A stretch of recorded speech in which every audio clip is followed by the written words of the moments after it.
waktu sebelum saya menikah, saya memang sudah menjadi penyanyi dangdut keliling. Alhamdulillah kan saya bisa menyelesaikan sekolah saya sendiri, bahkan membantu keuangan keluarga gitu. Terus akhirnya saya memutuskan untuk menikah dengan ex suami saya dengan catatan saya di Jakarta biar ada yang jaga.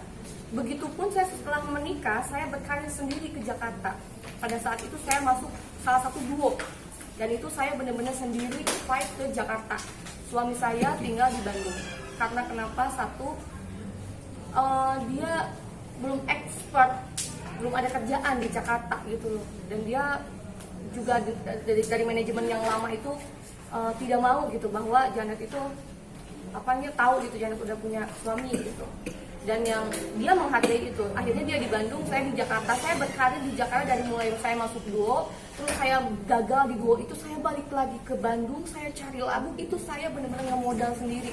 Saya cari lagu, saya nyanyi keliling pulau segala macam untuk membeli lagu itu. Tapi akhirnya saya ke Jakarta untuk berpikir, saya harus cari produser biar saya nggak ngeluarin uang nih. Akhirnya saya ke Jakarta lagi cari uang, dan lagu di Reject ini yang saya bawa dari Bandung, saya benar-benar tawar-tawarin ke label-label. Akhirnya ada salah satu label yang itu pun baru dibentuk ketika saya menjadi talentnya dia baru bikin label dan dia mau untuk memproduksi saya. Itu waktu ketika lagu di Reject, lagu saya bawa dari Bandung, terus mereka konsepin, kita sama-sama berkonsep tentang penampilan dan segala macam.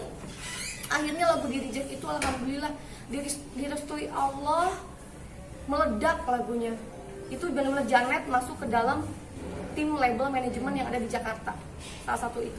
Dan suami saya posisinya mantan suami saya posisinya di Bandung.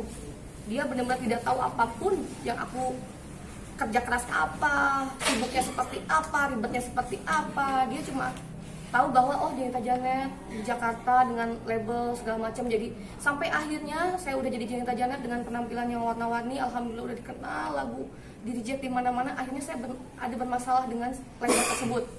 Kemudian saya memutuskan untuk mundur dari label tersebut.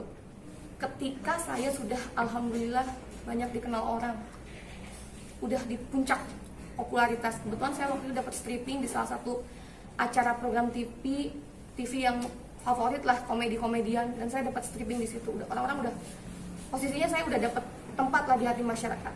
Ketika saya keluar dari manajemen, kemudian saya mengambil ex suami saya untuk menjadi manajer, untuk meneruskan perjuangan saya setelah saya membangun image, membangun kerjaan saya di entertainer. Saya nggak mau perjuangan saya sampai di situ aja. Ketika saya bermasalah dengan label, akhirnya saya fight lagi, saya ke Bandung, saya ambil mantan suami saya untuk jadi manajer. Di situ posisinya. Jadi benar-benar saya mengambil mantan suami saya itu ketika saya sudah ada di titik puncak Janita Janet dengan lagu di Reject-nya. Itu boleh dicek. Dan ketika itu saya tahu bahwa kapasitas mantan suami saya itu bukan sebagai manajer sama sekali. Saya berniat mengangkat dia jadi seorang manajer karena saya tahu saya punya tanggung jawab sebagai seorang istri. Saya nggak mau dibilang istri yang benar-benar menelantarkan suaminya, yang tidak memenuhi tanggung jawab seorang suami lahir ataupun batinnya. Makanya saya ngambil dia sebagai manajer saya. Salah satunya itu alasannya saya ingin bersama-sama dan saya ingin melaksanakan kewajiban saya sebagai seorang istri. Yang kedua, saya tahu mantan suami saya pada saat itu belum ada penghasilan, belum ada pekerjaan. Apakah tidak indah ketika saya mempunyai pekerjaan dan ini penghasilannya lumayan, terus saya kasih kesempatan kepada mantan suami saya untuk mendapatkan penghasilan ini. Saya ngasih ide, gimana kalau kamu jadi manajer saya aja. Ini kan uangnya daripada aku kasih ke orang lain, saya bayarin ke orang lain, kan mendingan kamu dapat uang ini. Itu. Makanya kita bersepakat untuk dia mendapatkan 20% dari hasil off air saya, kerjaan on air saya. Dia dapat 20% dari kerjaan saya. Dari situ saya berpikir bahwa ini akan jadi sesuatu yang bagus. Selain saya bisa mencukupi kewajiban, saya bisa ngasih kesempatan dia untuk punya lapangan pekerjaan, kita juga bisa sama-sama bareng-bareng kepantau gitu. Jadi kita saling tahu apa yang kita kerjakan gitu. Dan benar-benar dari hasil uang yang memang aku peroleh dari kerjaan, dari off air, aku selalu potong dulu tuh sama biaya, karena aku jadi produser sendiri di sini. Saya udah lama setelah saya keluar dari label, saya benar-benar memproduksi diri saya sendiri. Saya fight. Saya nggak mau ya perjuangan saya terhambat di situ aja. Akhirnya gimana caranya uang off air ini saya simpen, saya jadiin modal. Setelah saya potong dulu operasional, bayar make up, bayar fashion stylist, bayar baju, termasuk saya potong 20% untuk mantan suami saya. Kemudian uang bersihnya saya pakai buat modal, cari lagu, bikin video klip. Sampai akhirnya itu terus saya lakukan. Sampai akhirnya saya bisa bikin lagu, terus saya dikenal lagi. Setelah saya kemarin putus dengan label yang sebelumnya, saya bisa berdiri lagi, saya bisa bertahan lagi, saya dikasih kesempatan oleh TV-TV isi acara-acaranya. Sampai saya sendiri bisa nabung dengan uang hasil off air, saya simpen, saya potong dulu bersih operasional, bayar asisten, bayar manajer, bayar soundman, bayar baju.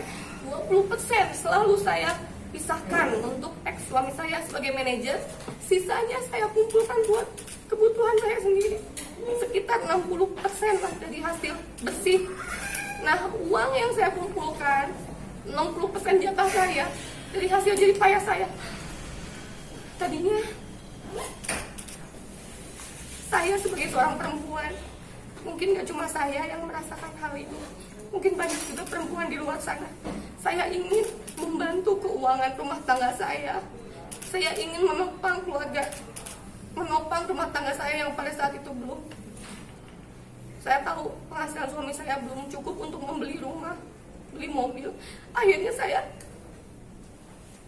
nabung dari uang jatah saya yang 60% itu untuk nyicil rumah, untuk beli mobil. Dan saya benar-benar menghilangkan segala keinginan saya untuk belanja yang tidak ada kepentingannya dengan rumah tangga.